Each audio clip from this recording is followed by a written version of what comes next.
Welcome to Study Break, a recurring podcast featuring discussions of sports, music, TV, movies, and more. Today, we are happy to have David Moskowitz and Tamir Moore here to talk about the 2020 NBA bubble. Enjoy the show! Hello, everybody. Welcome back to a new episode of Study Break. I'm here with my good friend Tamir Moore, fellow student at Delaware County Community College, and we're here talking about the NBA bubble. Hi, Tamir. How you doing? Hi, David. I'm doing pretty well. Thank you so much for allowing this opportunity to talk some sports with you. I'm really excited to get this thing started. Yeah, it's really exciting. I couldn't believe we got sports back as soon as we did. It was truly fun. Do you want to speak a little bit on the bubble concept that the NBA created, please? Oh, yeah, no question about it. So, David, let's give some background information for those who may have not have known why the NBA bubble was created. So, back in mid-March, the NBA season was suspended because there was a player from the Utah Jazz who tested positive for the coronavirus, and because of that test, the NBA had to postpone game and put the season on a temporary pause. But a couple of months later, the NBA and the NBAPA reached an agreement with ESPN Walt Disney World down in Florida for this huge plan to resume the season down there in late July with 22 NBA teams. And the NBA was really upfront with it. They made sure that everyone knew every step of the process, and clearly this bubble was something that the NBA was not going to do if they felt like it was not going to pan out and work. Exactly. They made sure their players came first and they were safe. So going off of that, who were the main people involved to help make that happen? The first person and the most important one was Adam Silver. He's the commissioner in the NBA. Then we have Michelle Roberts, who's the executive director of the NBA Players Association. And then we have Chris Paul, who played for the Oklahoma City Thunder, one of the teams in the bubble, and he is the president of the NBA Players Association. So those three had the most active roles in creating this bubble that obviously all sports fans who watch basketball know now. Yeah. I mean, they all played a very key role in getting this started, and we thank them for putting the work in to get us sports back. So, Tamir, in the bubble, what is a player's everyday life looking like? Pretty much they wake up, get breakfast, have workouts, they get lunch in their hotel rooms, they spend the early afternoon doing whatever they want to do, get on a bus, go to the arena, play the game, talk to the media, get back on the bus, go back to the media, go back to the hotel, wind down. That's pretty much the day for the players right there. Oh, wow. I mean, they got everything set up so they can stay safe and social distance all the time. They do a really good job.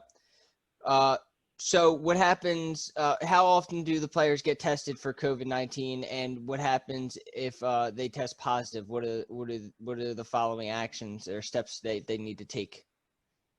So as far as that is concerned, the players get tested basically every day because every day the players have to get tested to make sure that there's not a new positive COVID-19 test that just pops up out of nowhere that the NBA is not known about. And if a player does indeed test positive, the consequence that the NBA has set is that that player must stay quarantined in their room for 10 days. They can't leave. So pretty much they have to stay in there and they have to test negative twice in order to be allowed from that isolation back with the team that they are assigned to. Okay.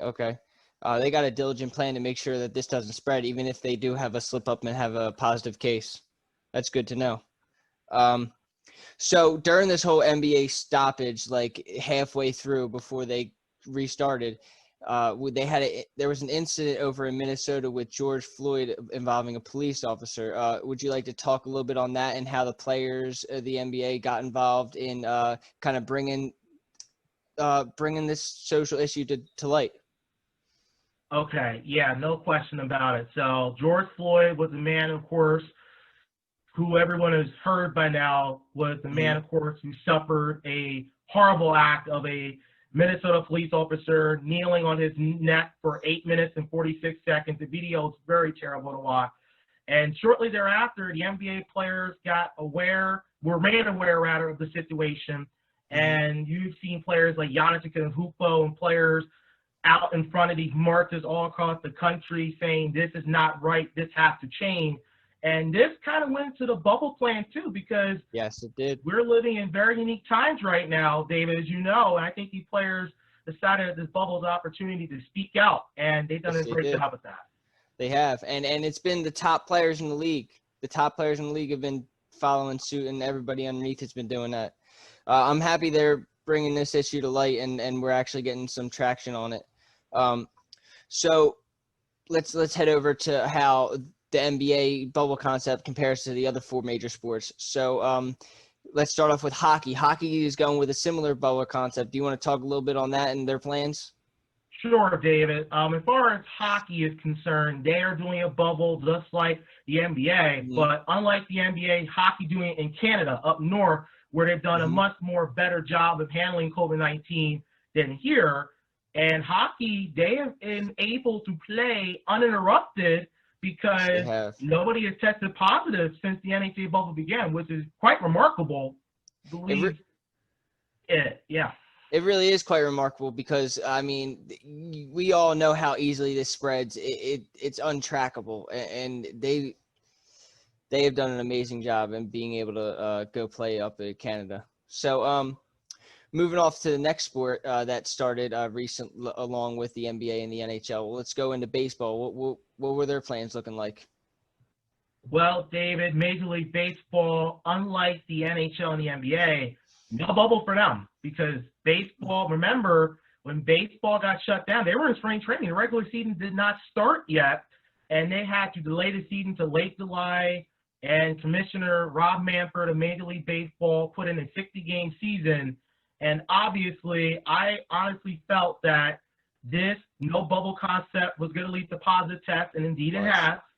Pretty much every team in baseball has had some sort of stoppage, so for postponement of games, and as a result of that, they have to play double headers pretty much every day or every other day. So baseball, it's been a complete mess, and I feel like the lack of upfront planning has led baseball down the path that they're on. They were one of the last teams to even get started. They were having a lot of fights between players and owners, and it was rough.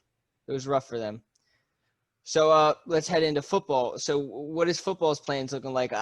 They do have a lot more overhead with players and coaches wise compared to all the other sports.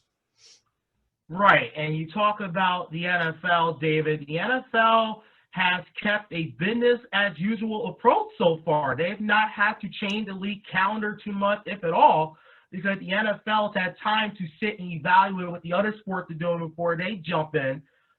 Yeah, and they have such a short season. If they have some positive tests by some of the team's major players, like a cancellation of a game could lead into a long extension of a season with the time you need to get to the next game in the NFL. So I remember you saying baseball is going into a bubble concept for the playoffs. What goes into that decision? Why did they decide to go with the bubble concept in the playoffs compared to the regular season? Well, the reason why they decided to do a bubble concept, David, in the playoffs, or talking about it as of this moment, is probably because there's less teams involved, so they'll be able to better track where everybody is. If everybody's in like these bubble cities like Dallas, where the Rangers play, or Los Angeles, the home of the Angels and the Dodgers, potential sites they've thrown out there. In the regular season, a bubble is impossible. Too much travel, too many teams, right? It is. So the playoff is a better time for that bubble to be instituted, if there is one this year, assuming baseball does choose that route. All right, now let's backtrack back to the NBA. With the whole bubble restart, they started out with a 22-team tournament, like you said earlier. How has the game content been for viewers? Now, as far as the NBA game content has been for viewers, David, it's been quite fun. Me personally, I've watched several games in the bubble. It's quite exciting to see these teams players who've been basically sitting at home for 4 months before coming to the bubble play magnificent basketball in front of basically empty gyms with virtual fans. Like, these players feel all this pressure, but it doesn't seem to faze them at all. They're doing what they're paid to do, as professionals, play the games that they all of them love. And these players understand that is either you play this or you can sit out and not play, and you'll probably feel differently. So these players have done a great job in these circumstances of playing their best basketball, especially in the playoff, which playoff basketball is always exciting, whether fans are at the game courtside or not. Exactly. And with the way the NBA structured everything, they kind of let the players just focus on just playing the game and not really have to worry about like health risks or them spreading stuff to their families. But yeah, the tournament has been amazing. They came back hungry. They really did, because you understand that these players won a championship in the NBA. You have to understand that when they created this bubble, they were going to salvage this season. This season was not going to go away and say, hey, let's scrap the season, let's just move on to next year. If there's an opportunity and there's a place in which we can hold a bubble concept with 22 teams like we talked about earlier, I think the NBA would go explore that, and they obviously did, and look how successful it's been. There's been basically little to no hiccup. They've been able to move smoothly through. Yeah, they've been the front runners out of all four sports leagues to really hit on every mark. They haven't missed or had a hiccup. But so after the first round of the playoffs, second round was getting started, and we actually had a play stoppage not too long ago. In the light of a shooting, a police officer shot Jacob Blake in Wisconsin in the back 7 times. I just want you to give us more information on what went into the players deciding to stop play and kind of raise their voices.